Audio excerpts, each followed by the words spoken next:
Vamos a continuar con el capítulo 12 y vamos a leer del capítulo 7 del versículo 7 al versículo 9. Vamos a leer ahí. Ya vimos lo que ocurrió con la mujer que estaba dando a luz, como el niño que nace es para Dios y para su trono, como el enemigo la persigue. Y dice el versículo 7: después hubo una gran batalla en el cielo.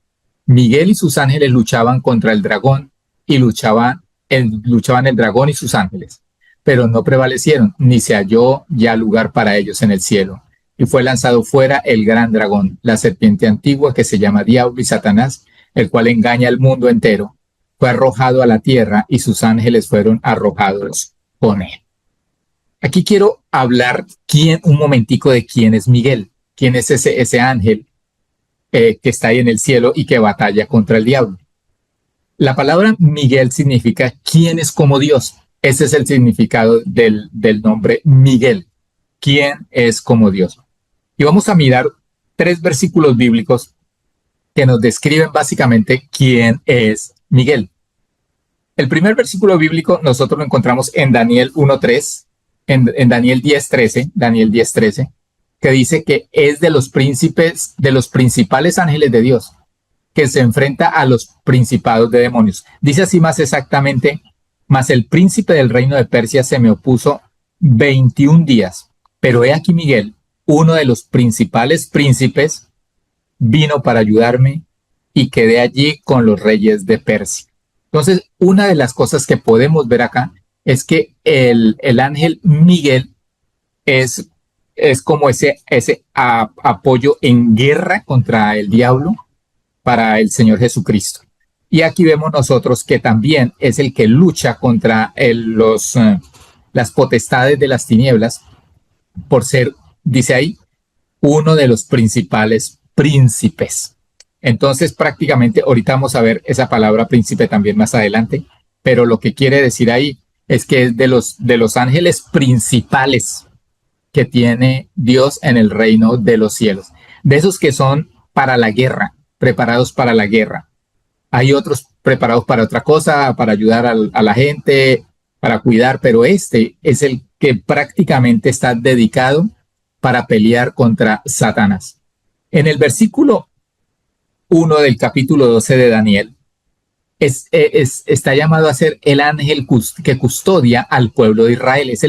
Por eso en el Apocalipsis, por eso también en el libro de Daniel aparece varias veces, porque como esos libros tienen que ver con el pueblo de Israel, entonces este es el ángel encargado de cuidar, de custodiar, de defender, de ayudar al pueblo de Israel. Y lo dice así, Daniel capítulo 12, versículo 1, en aquel tiempo, y está hablando de los tiempos finales, de lo que estamos estudiando hoy en día, pero en aquel tiempo se levantará Miguel, el gran príncipe que está de parte de los hijos de tu pueblo, o sea, de los judíos, de los israelitas, y será tiempo de angustia cual nunca fue desde que hubo gente hasta entonces. Pero en aquel tiempo será libertado tu pueblo, el pueblo de Israel, todos los que se hallen escritos en el libro. Entonces, aquí nosotros estamos viendo que este ángel es el encargado de cuidar al pueblo de Israel, pero no a cualquiera. Él custodia, cuida, protege, defiende a los judíos que están escritos en el libro, esos que se han convertido al Señor, esos que van a ser perseguidos por el diablo, esos que van a querer seguir al Señor Jesucristo como su único y suficiente Salvador, yendo en contra de su propia religión. Y en Judas, en el libro de Judas, es un solo capítulo, capítulo 1, y el versículo 9 es el que se enfrenta al diablo, como ya lo habíamos dicho, y no solamente en el Antiguo Testamento, en el Nuevo Testamento, en Daniel y en el Apocalipsis. Dice la palabra ahí, se lo leo, dice: pero cuando el arcángel Miguel, y aquí ya le dan un título, arcángel, y la palabra arcángel es como jefe de ángeles, como el comandante de un ejército de ángeles. Pero cuando el arcángel Miguel contendía con el diablo, estaba en pleito con el diablo, disputando con él por el cuerpo de Moisés, no se atrevió a proferir juicio de maldición contra él, sino que dijo: el Señor te reprenda. Y aquí estamos viendo prácticamente como el diablo se ha dedicado a perseguir al pueblo de Israel, entonces prácticamente el arcángel Miguel y el diablo tienen ya una lucha continua, permanente. El diablo queriendo destruir el pueblo de Israel y el arcángel Miguel defendiendo al pueblo de Israel. Y dice lo que acabamos de leer de Apocalipsis 12, dice que después hubo una gran batalla en el cielo. Miguel y sus ángeles luchaban contra el dragón y luchaban el dragón y sus ángeles. Entonces, aquí quiero mirar algo importante y es cómo el enemigo es aquí está, la batalla es en el cielo, y cuando hablan en el cielo, no está hablando de aquí, de las nubes, del lugar de las nubes, no, está hablando allá en el mismísimo cielo, donde está Dios, donde está la iglesia, donde están los ángeles, ahí donde está el trono de Dios. Allá quiso entronizarse el diablo y entró en guerra con el arcángel Miguel. Y dice que entonces esto, hubo esa lucha entre Miguel y sus ángeles y Satanás y sus ángeles, o sus demonios, más exactamente es la palabra, demonios. No olviden que hay muchos demonios y hay un solo diablo o Satanás. No hay varios diablos, es uno solo. Y todos los demonios están bajo la autoridad del diablo o Satanás. Pero aquí quiero que miremos algo, y es que en realidad, si nosotros miramos el Antiguo Testamento en el libro de Job, encontramos que el diablo tenía entrada a la presencia de Dios. Porque en el capítulo 1, versículo 8, dice que él vino a presentarse delante de Dios con los hijos de Dios. No dice que como hijo de Dios, sino con los hijos de Dios. Entra como, llamémoslo así, entre comillas, entra como colado allá a la presencia de Dios, a acusar a Job y a decirle, a ver, pruébelo, a ver si no se va a arrepentir, o digámoslo así, a quejar o a llegar al punto de rechazar la voluntad de Dios. Entonces ahí vemos que él tenía entrada ya al cielo, pero estamos viendo nosotros aquí cómo hay una guerra en el cielo y él va a ser expulsado del cielo. Y dice ahí vemos, y fue lanzado fuera el gran dragón, la serpiente antigua que se llamaba Diablo y Satanás, el cual engañaba al mundo entero. Fue arrojado a la tierra y sus ángeles fueron arrojados con él. Entonces llegó el momento donde llega la victoria del arcángel Miguel sobre el diablo, y todas, llamémoslo así, perdón la expresión, toda esa manada de demonios bajo la dirección del diablo son lanzados a la tierra. Imagínense la cantidad de demonios que se mueven en este mundo. Por eso nosotros vemos este mundo así como está, en ese caos, en tanto pecado, en tanta maldad, tanta gente apartándose del Señor, tanta gente solamente queriendo las cosas del mundo y rechazando la voluntad de Dios. Porque es que el mundo está lleno de demonios. Nosotros leímos que una tercera parte de todos los ángeles que estaban en el cielo siguieron al diablo, se sometieron a la autoridad de Satanás. Pero es maravilloso ver cómo cuando el Señor manda a los discípulos a que vayan y sanen a los enfermos, que les hablen del evangelio y para que la salvación llegue, entonces ellos llegan diciendo, Señor, aún el diablo los demonios se nos sujetaban en tu nombre, venían contentos. Y el Señor dice, yo veía en Lucas 10:18, yo veía a Satanás caer del cielo como un rayo. Y ahí es donde nosotros podemos ver lo que ocurrió en ese momento, en esa lucha entre Miguel y Satanás. Fue expulsado como un rayo, lo lanzaron, dice la palabra ese fue lanzado, es como quien lo empuja y se cae, y cae fuertemente. Así le pasó a él, así le pasó al diablo. Fue lanzado fuera de la tierra. Y entonces se le cierra la puerta a él y él no puede volver a entrar al reino de los cielos. Ya el ángel no tiene acceso otra vez a seguir acusando a los hijos de Dios. Quiero hacer un paréntesis aquí pequeño para nosotros aclarar aquí que nosotros como cristianos no le oramos a los ángeles. No le oramos en ningún momento a ningún ángel, a ningún arcángel, porque la Biblia nos enseña solamente a orarle a Dios, el Padre, en el nombre de Cristo Jesús y en el poder del Espíritu Santo. Pero es a Dios a quien solamente y únicamente dirigimos nuestras oraciones. Los ángeles no pueden hacer nada. En el caso de intervenir en el aspecto de tomar decisiones para favorecernos a nosotros. Dios es el que imparte la orden a los ángeles. En el caso de Miguel, Dios es el que le imparte órdenes a Miguel de luchar contra Satanás. Pero entendamos siempre una cosa, oramos única y exclusivamente a Dios. No le oramos a ángeles, ni a arcángeles, ni a las almas del purgatorio, ni a los santos que pueden estar arriba en el cielo, a ninguno de ellos. Solamente le oramos al Señor, porque así lo estipula y así lo exige la palabra de Dios, que es la voluntad de Dios. Entonces, es pecado, quiero que lo entiendan así, es pecado que nosotros oremos o adoremos cualquier tipo de criatura que esté arriba en los cielos, abajo en la tierra y debajo de la tierra, que sea diferente a nuestro Dios. No se puede adorar a nadie más. Cerramos paréntesis. Seguimos entonces con Apocalipsis capítulo 12.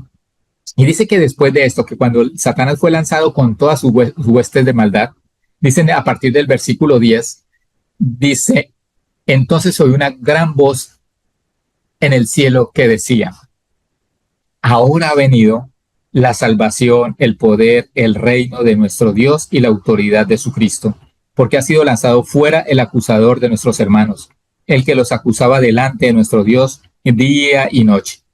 Y ellos le han vencido por medio de la sangre del Cordero y de la palabra del testimonio de ellos, y menospreciaron sus vidas hasta la muerte. Por lo cual, alegraos cielos, y los que moráis en ellos.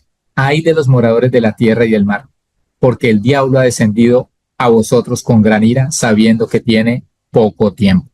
Aquí nosotros estamos viendo una especie de cántico, una especie de alegría, una especie de gozo, una especie de grito conjunto de la iglesia que está en el reino de los cielos, que está allá en la presencia de Dios al ver la caída del diablo, al ver la caída de Satanás, la expulsión del enemigo del reino de los cielos. Ellos se alegran, se gozan, dice, oí una gran voz, básicamente un gran vocerío, una gritería, todos, una algarabía, todos gozosos de ver de que se había proclamado ya la absoluta autoridad de Dios en los cielos, en la tierra y debajo de la tierra. Y ellos comienzan a decir algo poderoso. Dice, ahora, en este momento, ahora sí, viene la plenitud de la salvación, viene la plenitud del poder de Dios, viene la plenitud del reinado de nuestro Dios y viene la plenitud de la autoridad de nuestro Señor Jesucristo. Son omnipotentes, tienen la omnipotencia, sí, pero ahora que el enemigo ha sido expulsado y ha sido derrotado, encontramos nosotros que ellos se gozan porque van a poder ahora sí ver en absoluto la gloria del Señor, manifestándose en qué, cómo destruye a Satanás, cómo destruye la maldad, cómo destruye el Señor todo aquello que se levanta contra él, contra su nombre, pero también cómo implanta su sabiduría, su amor, su gracia a través de ese plan que le ha hecho desde la eternidad. Entonces dice que todo eso, poder, salvación, reino y autoridad, la que se impone es la del Señor Jesucristo. El Señor Jesucristo comienza su reinado eterno. Después de haber muerto en la cruz y ser rechazado como rey, en el reino de los cielos toma el lugar, toma la autoridad, toma el poder, toma el reino. Y el Señor Jesucristo se levanta en poder y autoridad y ahora dice, porque ha sido lanzado fuera el acusador de nuestros hermanos. Y fíjese que es la autoridad y el poder y el reino y la salvación, no del arcángel Miguel, es del Señor Jesucristo. Es del Señor Jesucristo. El que luchó fue el arcángel Miguel, pero el que dio autoridad, el que dio poder, el que dio la salvación es el Señor Jesucristo. Y dice la palabra algo maravilloso también ahí, que el acusador de los hermanos fue lanzado del cielo. Ya no hay un acusador, ya no hay un acusador. ¿Sabe? Yo meditaba esta mañana algo tremendo y me gozaba. Que cada vez que el diablo da nuestros nombres para acusarnos, lo único que le está diciendo a Dios es que nosotros somos hijos de Dios, porque el diablo no va a acusar a sus hijos, el diablo acusa a los hijos de Dios. Entonces, si lo nombra usted, es porque usted es un hijo de Dios. Y eso es maravilloso, hermano, porque el diablo dice que acusa a nuestros hermanos. El diablo está acusando solamente a los hijos de Dios. Él no va a acusar a los que le han seguido. Él no va a acusar a esos que le han rendido su vida a él y lo están siguiendo sus caminos y están siguiendo las cosas bajo su autoridad. Y dice que el acusador, dice, arriba la iglesia está gritando y está en algarabía, está gozosa la iglesia de ver lo que acaba de pasar, que el acusador ha sido expulsado, ya no van a escuchar más acerca de cómo el enemigo, el enemigo esto los acusa, sino que dice la palabra que él estaba acusando a quienes. Primero a los que estaban aquí en la tierra, porque ya la iglesia está en el cielo, ya él no tiene, a la iglesia no la puede acusar, porque hemos sido transformados, lo corruptible se ha vestido de incorrupción y lo mortal se ha vestido de inmortalidad. O sea que no puede acusar a la iglesia que ya está en el reino de los cielos. ¿Acusa a quiénes? A aquellos que están siguiendo a Cristo Jesús aquí en la tierra. Esos todavía, lo corruptible sigue corruptible y eso lo inmortal sigue, lo mortal sigue todavía mortal, hasta que haya esa transformación que Dios va a hacer también en ellos, cuando ellos mueran o cuando el Señor venga. Entonces dice la palabra del Señor que esos que están aquí en la tierra, que están siendo acusados por Satanás, también le han vencido. Y cuando habla de vencido, no es de la misma manera como lo venció el arcángel Miguel. Lo han vencido a través, dice, a través de qué? Por medio de la sangre, por la virtud que tiene la sangre del Cordero y por la palabra del testimonio de ellos. Entonces, quiero que entendamos aquí dos cosas importantes. El poder que tiene la sangre de Cristo y el poder que tiene la palabra de Dios. El poder que tiene la palabra de Cristo es que el Señor nos limpia de pecado, nos limpia de maldad. Y el enemigo no tiene autoridad para acusarnos. No tiene autoridad para culparnos de algo, porque el Señor Jesucristo nos ha limpiado de todo pecado y de toda maldad. Y la palabra del testimonio de ellos es la palabra de fe, cuando le creen al Señor, cuando obedecen a Dios y se sujetan a la palabra de Dios. Y es cuando viene entonces el cumplimiento de la palabra, cuando dice la palabra de Dios que nos sujetemos a la palabra del Señor, resistamos al diablo y él huirá de nosotros. Y la misma palabra fue la que el Señor Jesucristo utilizó cuando el enemigo lo tentó. Entonces, esa es la manera como nosotros podemos saber que el enemigo no tiene derecho a acusarnos, que el enemigo no tiene derecho a condenarnos, porque ese acusador ya fue expulsado del reino de los cielos y que tenemos la palabra de poder, tenemos la palabra de Cristo Jesús, que es la palabra de verdad. Y dice que estas personas no solamente vencieron al enemigo por medio de la virtud de la sangre de Cristo, o sea, al conocer a Cristo y al reconocerlo como Señor y Salvador, la sangre de Cristo limpió sus pecados como lo hizo con usted. Utilizaron la palabra del Señor a todo momento, andando, porque dice que es la palabra del testimonio de ellos. Ellos eran testigos no solamente de la palabra de labios, sino también de hecho, y menospreciaron sus vidas hasta la muerte. Entonces ahí vemos el carácter de esas personas que en medio de la tribulación están siguiendo al Señor Jesucristo. Han tomado una decisión firme, han tomado una decisión total para seguir al Señor, aunque les cueste la vida. Pero dice algo aquí maravilloso, que ellos quieren que esa alegría se esparza, se extienda. Dice, por lo cual alegraos cielos y los que moráis en ellos. Es un gozo en todo el cielo. No solamente está diciendo que se alegre la iglesia, que se alegren los ángeles, que se alegren todos los arcángeles, que se alegren todos los seres vivientes que hay allá en el cielo, que se alegren con la iglesia de ver la victoria sobre el enemigo. Pero viene algo tremendo también. Hay Entonces, el dolor. La diferencia, mientras están gozosos, están alegres en el reino de los cielos de ver la victoria sobre el diablo, hay, valga la redundancia, hay un ay para los moradores de la tierra y del mar, especifica bien clarito, y del mar. Dice, porque el diablo ha descendido a vosotros. Está como si estuviera hablando con las personas que están en la tierra, como si estuviera hablando con las personas que se han quedado en la tierra. Dice que el diablo ha descendido a vosotros con gran ira, sabiendo que tiene poco tiempo. Y el diablo sabe, hermano. El diablo sabe el tiempo que le corresponde y él sabe que le queda poco tiempo, que el Señor viene pronto. Y por eso hay que tener cuidado en este tiempo, porque la misma palabra dice que son tiempos malos, llenos de maldad. Y esos tiempos llenos de maldad, no hay otro origen que el mismo diablo, que el mismo Satanás. Y que hay que nosotros mantenernos firmes en el camino del Señor, aprendiendo de esos que dice la palabra que lo vencieron con la sangre del Cordero, con la palabra de Dios, y menospreciaron sus vidas hasta la muerte. Entonces, aquí estamos viendo nosotros cómo el enemigo es lanzado, el gozo que hay en el cielo, y cómo es lanzado a la tierra, pero viene con ira, viene con toda la furia del caso. Y mire lo que ocurre entonces, ¿contra quién es la ira? ¿Contra quién se viene el lanza en ristre para querer destruir? Apocalipsis 12, versículos 13 al 17 dice, y cuando vio el dragón que había sido arrojado a la tierra, persiguió a la mujer que había dado a luz al hijo varón. Y se le dieron a la mujer las dos alas de la gran águila para que volase de delante de la serpiente al desierto y a su lugar donde es sustentada por un tiempo y tiempos y la mitad de un tiempo. Y la serpiente arrojó de su boca tras la mujer agua como un río para que fuese arrastrada por el río. Pero la tierra ayudó a la mujer, pues la tierra abrió su boca y tragó el río que el dragón había echado de su boca.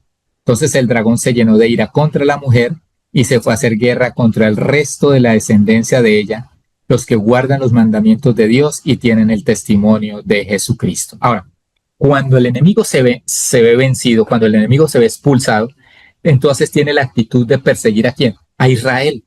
No olvidemos lo que dijimos hace dos semanas, y es que esa mujer representa a Israel. Entonces Israel recibe la capacidad, o es llevada en el poder del Señor a ese lugar que Dios tiene preparado para ser guardada, la nación de Israel, para que esos israelitas que han creído en el Señor Jesucristo, que han guardado los mandamientos del Señor, como lo dice ahí, lo acabamos de leer hace un rato, entonces ellos sean guardados por el Señor. Y el Señor, hablamos que el Señor tiene un lugar preparado en el desierto. Ahora, Dios va a defender a su pueblo de la gran tribulación. Y dice que en los tiempos más difíciles, que es el de la gran tribulación, dice que le dio alas para ir al desierto, a su lugar, donde es sustentada por un tiempo y tiempos y la mitad de un tiempo. Siempre, usted mira en el Apocalipsis y va a encontrar esa frase con mucha frecuencia, tiempo y tiempos y mitad de tiempo. Y eso tan solo quiere decir 3 años y medio. Eso es el significado como nosotros lo podemos interpretar. Y esos 3 años y medio son los años de la gran tribulación. Dios va a guardar a su pueblo Israel de la gran tribulación, aún estando aquí en la tierra. Dios lo va a proteger.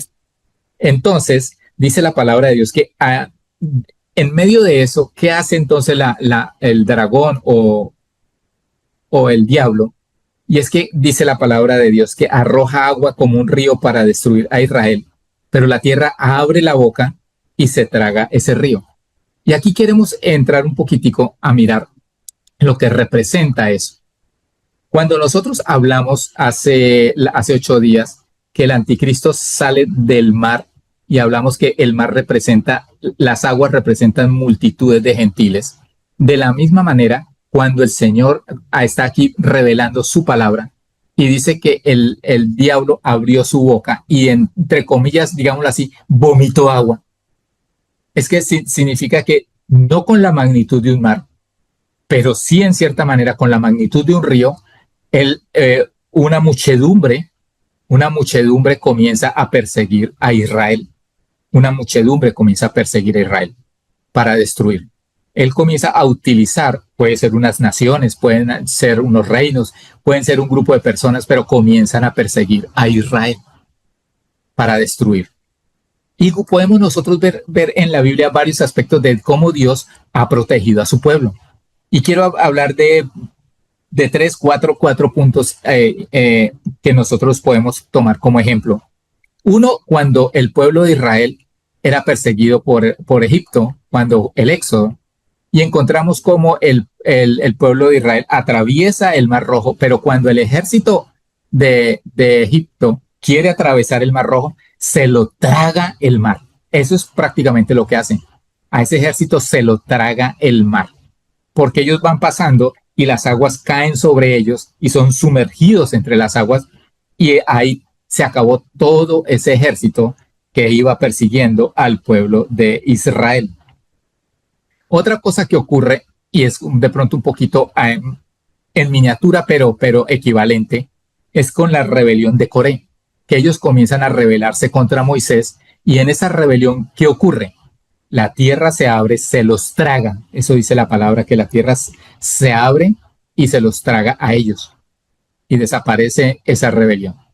Ellos persiguieron a Moisés en cierta manera, rechazaron que Moisés fuera el profeta de Dios, y entonces en medio de su rebeldía Dios los castiga haciendo que la tierra se abra y ellos caigan en las profundidades de la tierra.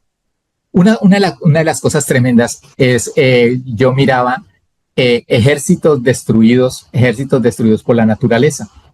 Y miraba y me acordaba de prácticamente lo que pasó con el ejército alemán en la Segunda Guerra Mundial. Uno de los grandes factores que hizo que el ejército alemán perdiera la guerra fue el invierno. El invierno destruyó prácticamente el ejército del norte de los alemanes, y eso trajo un debilitamiento que permitió que los ejércitos aliados destruyeran el ejército alemán. Pero hay algo más también que quería yo tener en cuenta, y entonces también aparece en ese listado de ejércitos destruidos por la naturaleza, aparece el ejército de los países que se unieron para atacar a Israel en la guerra de los 6 días. Los ejércitos árabes se reúnen para atacar a Israel en una guerra, y resulta que lo que explican ahí es que un gran aliado de Israel fue el desierto, porque cuando ellos quisieron atacarlos por el desierto se levantaron muchas tormentas de arena. Muchos de sus carros quedaron enterrados en el desierto por la arena. Y el asunto es que en cierta manera eso hizo que todo el ataque terrestre contra Israel no se pudiera llevar a cabo como ellos pensaron hacerlo, con la eficiencia que ellos pensaron hacerlo.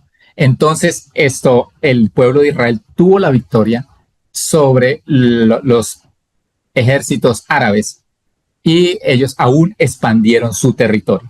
Entonces, algo parecido, digámoslo así, algo semejante a eso va a ocurrir.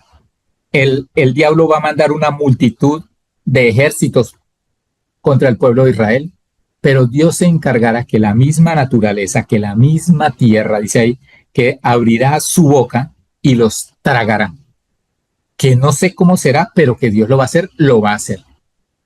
Y entonces dice la palabra del Señor que la tierra ayudó a la mujer, porque abrió su boca y se tragó el río. Y entonces el dragón se llenó de ira, y entonces ya no persigue a la mujer como tal, digamos, ya no persigue al pueblo de Israel al que Dios tiene guardado en ese lugar protegido, sino que comienza a perseguir a esos que guardan los mandamientos de Dios y tienen el testimonio de Jesucristo, pero que no están en esos lugares, no están allá en ese sitio donde Dios tiene, digámoslo así, la mayoría del pueblo de Israel. Porque no olvidemos que los israelitas, hay un grupo de israelitas que en este momento están en su tierra, en la tierra de Israel. Pero hay mucho judío alrededor del mundo. Hay mucho judío en medio de las naciones. Entonces, de la misma manera va a ocurrir en ese tiempo. Dios tendrá su remanente que lo va a guardar, que lo va a proteger, lo tendrá en ese desierto para sustentarlo, pero habrán muchos judíos que creerán en el Señor, que dice ahí que guardan los mandamientos de Dios y tienen el testimonio de Jesucristo, que van a ser perseguidos por el diablo. Entonces, ahí termina el capítulo 12, ahí termina el capítulo 12 del Apocalipsis. Y quiero parar ahí porque dentro de 8 días ya vamos a ver lo que el anticristo como tal, cómo el anticristo comienza a moverse y cómo el anticristo comienza a actuar y a manejar los hilos del mundo, porque el diablo le entrega su autoridad, el diablo le entrega su poder, el diablo le entrega su reino. Y entonces ya no es el diablo el que comienza a dirigir las cosas, sino es el mismo anticristo. Eso lo vamos a ver dentro de 8 días en el capítulo 13.